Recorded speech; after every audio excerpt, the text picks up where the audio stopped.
The subsequent question is a slightly involved question, but I'll read it out and perhaps we can comment on it. And the question asks, if God is all-powerful, why does he permit people to suffer and children to starve to death? Either he cannot or he will not. If he cannot, he is not powerful. If he will not, he is evil. For both these reasons, the person thinks that God is therefore not worthy of being worshipped. I think that may be our Ahmadi viewers' interpretation of that. But perhaps the panel could just shed light on this question of God Almighty allowing suffering to occur. Well, I think there are various angles from which this question can be discussed. It's a very involved question. But one thing is very simple, that a lot of problems that we see in this world, they cannot simply be all attributed to God directly like that. Like, for example, in case of earthquakes, people may say it is God's doing. But what about the lack of food, for example? People starving, they have mentioned there, some children starving there. Lack of food is not because God Almighty has not provided enough means of provision to the people today. Rather, they have been provided much greater at level as compared with the past. But still people are starving because of the maldistribution, because of the ill treatment, because of the biased distribution of that food items to the people. There are rich countries, they spend too much, they eat less and waste more, sometimes throwing into the seas. If the same food is sent to those people where people are starving, they would be much better off. So a lot of these problems are not simply to be attributed to God, rather they are man-made. They themselves have created, and then they simply throw the blame on God Almighty. There are different angles to that one. This is one angle which I mentioned. Jazakallah. Dr. Saab, perhaps shedding further light on this, and is this perhaps a good opportunity to mention the concept of free will? And obviously this is a concept that we believe in as Muslims. Yes, that's right. I mean, coming slightly back to that point, obviously these are man-made disasters, and they possibly outweigh the natural disasters that we have. So it is the imbalance that man has created which is leading to that.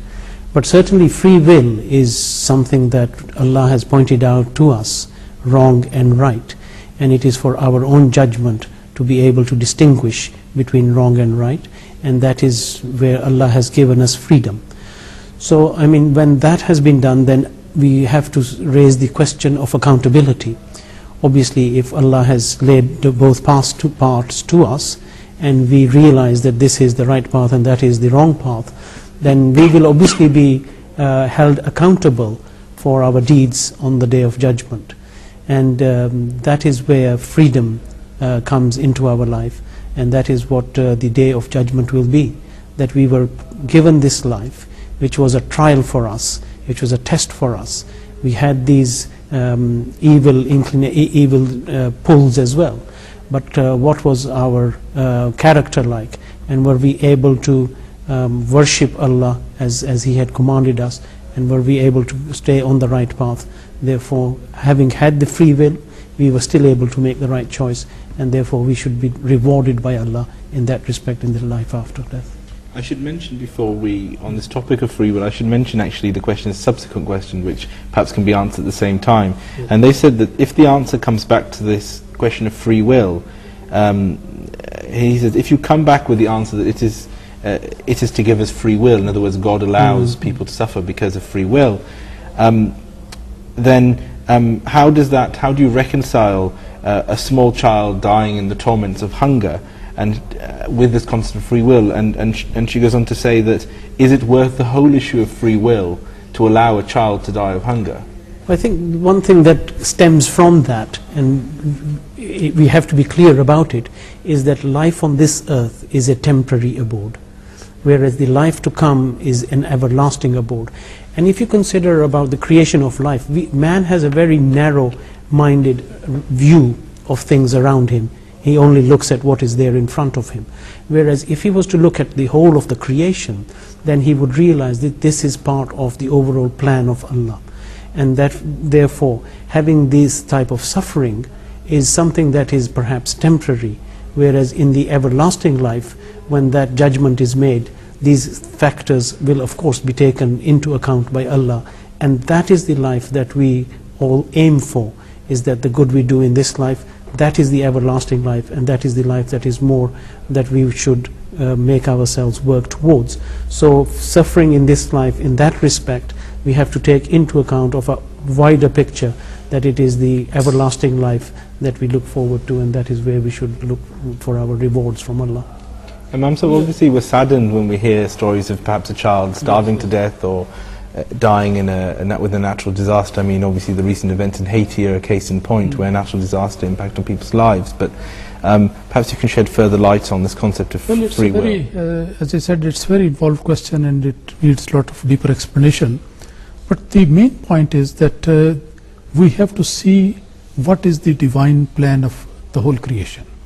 Allah Almighty has created so many good things, People forget. Each and every person who comes into this life, that has been given a lease of life by God Almighty. And the faculties, amenities, facilities, food, and all these sources of enjoyment, everything has been provided by that. The same God who has given us everything, He also says that I have created the death as well. خَلَقَ الْمَوْتَ وَالْحَيَاةَ لِيَبْلُوَكُمْ أَيُّكُمْ أَحْسَنُ عَمَلًا. I have created the life and the death so that we can see and find out who is best in his deeds. That is to say, as Dr. Sahib pointed out rightly, that this life is not all that we are here. This is just a temporary life, a very temporary period of stay that we are spending here, compared with the life to come, which is eternal. This life on the planet would not be more than tip of the iceberg. A very small part is there, just less than a second even, that we are spending here, and the whole time is over there. So it should be taken in this way that people die, and everybody has to die. Sometime, some people, they say innocent people have died, children have died, but there are some other people, maybe because of their bad doings, because of some punishment from God, for the things which they have immediately done or they might have done in the past. For any fault of them, that might be there. Or might be simply Allah Almighty wanted to create space for other people. If people think that, why these people have died or other people have died, the question is, why after all people die?